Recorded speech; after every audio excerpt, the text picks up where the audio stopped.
কোম্পানিরা এটা সংকট করতেছে। একটা না হলে বর্জ্য তেলের সংকট, কালকে আরেকটা সংকট, পরশু আরেকটা সংকট তো আছে।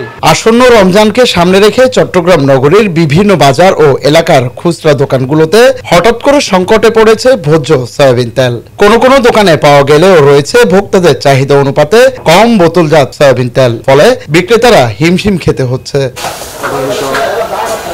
নগরের কাজিরডরি বাজার সহ বেশিরভাগ বাজার ঘুরে দেখা গেছে দোকানের তাকগুলো সয়াবিন তেল শূন্য। কয়েকটি দোকানে তেল থাকলেও পরিমাণে রয়েছে নামমাত্র। 1 লিটার ও 2 লিটার বোতলের সয়াবিন তেল নেই বললেই চলে। কোম্পানির তেল সরবরাহ না থাকায় এই অবস্থা বলছেন ব্যবসায়ীরা। এছাড়াও কোম্পানি থেকে তেল নিতে হলে জুড়ে দেওয়া হয় নানান শর্ত। কোনো কোম্পানি তেল দিচ্ছে না, মাঝখানে কিছু তেল দিছিল আমাদেরকে, ওই শর্ত সাপেক্ষে শর্ত দিচ্ছে যে তেল এক কাপ তেলের সাথে চিনি গুঁড়ো নিতে হবে, চা পাতা নিতে হবে, সুজি নিতে হবে, ওইভাবে কিছু দিছিল। তারপরও এখন তো এখন টোটাল তেল বন্ধ। কোম্পানিরা অল্প মাল দিচ্ছে, তাও এখন এই 1 সপ্তাহ ধরে কোনো মালই দিচ্ছে না, একদম বন্ধ করে দিচ্ছে।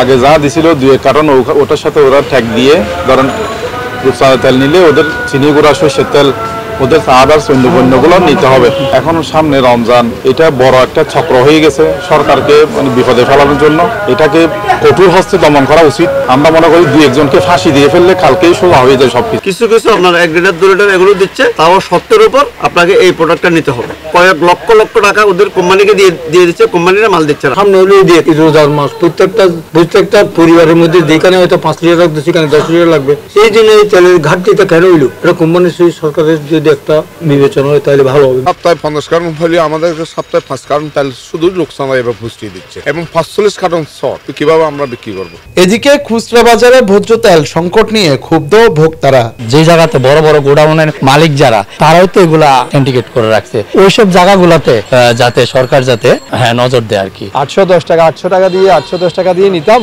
এখন সেটা 900 টাকা হয়ে গেছে 5 লিটার। এই সংকট তো একটা না একটা তৈরি হচ্ছে। একটা না হলে বর্জ্য তেলের সংকট, কালকে আরেকটা সংকট, পরশু আরেকটা সংকট তো আছে। এটা সরকার জানেন, সরকার করবেন। সংকট তো সব কৃত্রিম করা হয়, এটা অবশ্যই, এটার কোনো সন্দেহ নেই।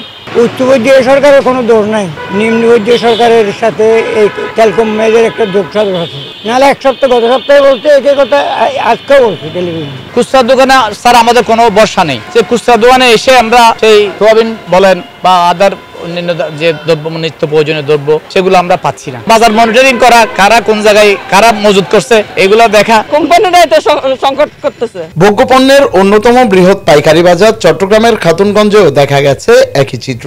পাইকারি এই বাজার ঘুরে দেখা গেছে চাহিদার অর্ধেকে মিলছে না ভোজ্য তেল, যার ফলে খুচরা বাজারে এর প্রভাব পড়েছে। বড় শিল্প গ্রুপ ও মিল মালিকরা তেল সরবরাহ না করায় এই সংকট বলছেন খাতুনগঞ্জের এই ব্যবসায়ী। এছাড়াও শীঘ্রই এই সংকট নিরসনের আশা ব্যবসায়ীদের। কিছু কোম্পানি তেলটা অ্যাভেলেবেল ডেলিভারি দিচ্ছে না, তারপর ডেলিভারি না দেওয়ার কারণে সংকটটা আসলে মূলত তারা ইম্পোর্টটা করতে, যারা বাইরে থেকে তেলটা আনতে দেরি হয়ে গেছে, অথবা তারা ইম্পোর্ট করতে পারে না বিভিন্ন ব্যাংকিং সিস্টেমের কারণে। বেশি সংকট এখন যেমন ধরেন টিকে গ্রুপের যে সোয়াবিন গুলা বিক্রি করছিল মার্কেটে, সেগুলা ডেলিভারি দিচ্ছে না, এটা একটা। তারপর মনে করেন এটা না থাকার কারণে অন্যগুলোর উপরে চাপটা আসছে। অবশ্যই সোয়াবিনের দামটা বাড়ছে, আমরা প্রত্যাশা করতেছি হয়তো শীঘ্রই কেটে যাবে। খোঁজ নিয়ে জানা গেছে কয়েক জায়গায় ভোজ্য তেল মিললেও প্রতি লিটারে বাড়তি 15 থেকে 20 টাকা গুনতে হচ্ছে। কিছুদিন আগেও বোতলজাত সয়াবিন তেল লিটার প্রতি 170 থেকে 175 টাকায় পাওয়া যেত। একই তেল কিনতে এখন গুনতে হচ্ছে 190 থেকে 195 টাকা। স্থানীয় দোকানে দাম পড়ছে প্রায় 200 টাকা।